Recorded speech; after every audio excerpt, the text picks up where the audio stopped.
Fala pessoal, tudo tranquilo com vocês? Aqui quem tá falando é o professor Gustavo Bruno, professor de Física aqui do Vai Cair no Enem. E hoje eu te convido pra gente bater um papo muito massa com um assunto muito recorrente na prova do Enem. O assunto chamado de cinemática.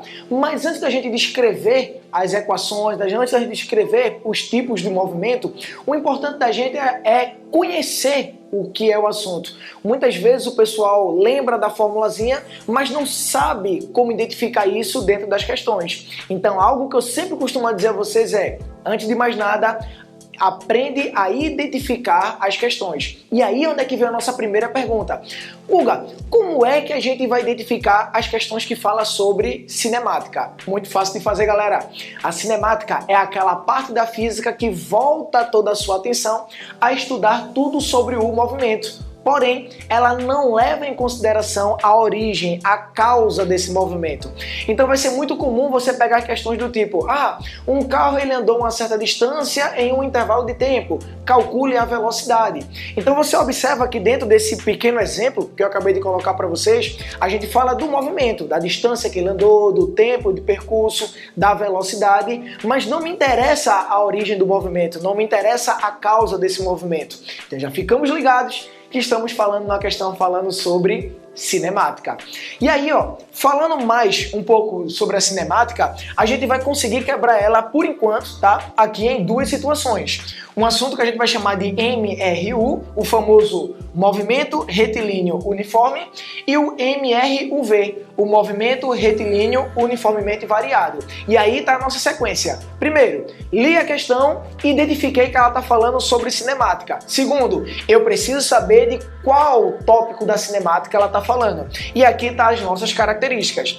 Quando é que a gente identifica que é o MRU? Característica principal, velocidade constante. Isso significa que a gente não tem a presença da aceleração. Já tá aí a palavra, né? Uniforme, única forma, coisa constante, coisa que não muda com o passar do tempo. E essa coisa é a nossa velocidade. Então, como vocês podem observar aqui no pequeno exemplo, temos um bonequinho partindo da posição 0, e aí aqui tá as posições, Em 1 segundo ele passou na posição 5, em 2 segundos ele passou na posição 10, em 3 segundos ele passou na posição 15. Então, o que está acontecendo aqui?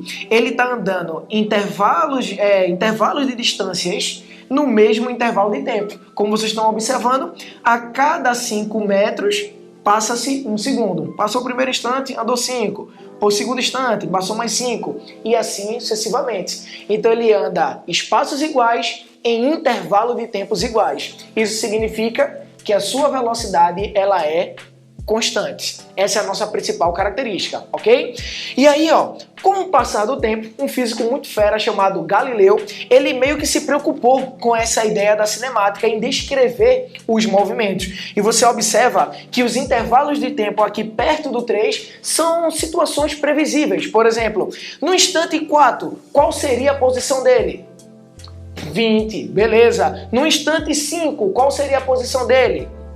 25 e assim sucessivamente. Então, para intervalos de tempo que são pequenininhos, fica fácil, a gente não precisa de uma formulazinha para isso. Mas e se, por exemplo, a questão ele pedisse agora, daqui a uma semana, onde é que ele estaria? É claro que a gente não vai fazendo de 5 em 5 até completar essa uma semana. E aqui está a nossa equação, conhecida como equação horária da posição.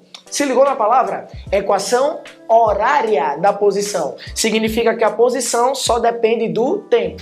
Então eu tenho a posição inicial e tenho a velocidade. Então é só você me dizer o tempo que você quer e a gente tranquilamente vai achar o valor da posição. A famosa equação do sorvete. Fechado?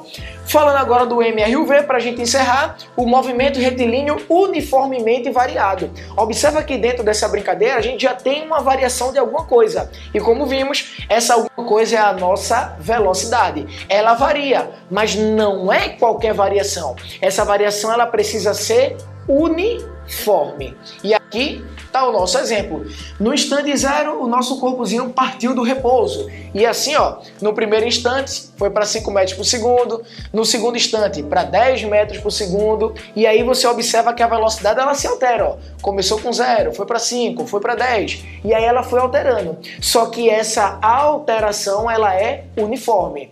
E aí só para dar uma dica para a gente ficar craque nisso aí, essa mudança, essa alteração da velocidade, a partir de agora a gente vai chamar isso de aceleração. Então vê como as coisas elas linkam uma na outra.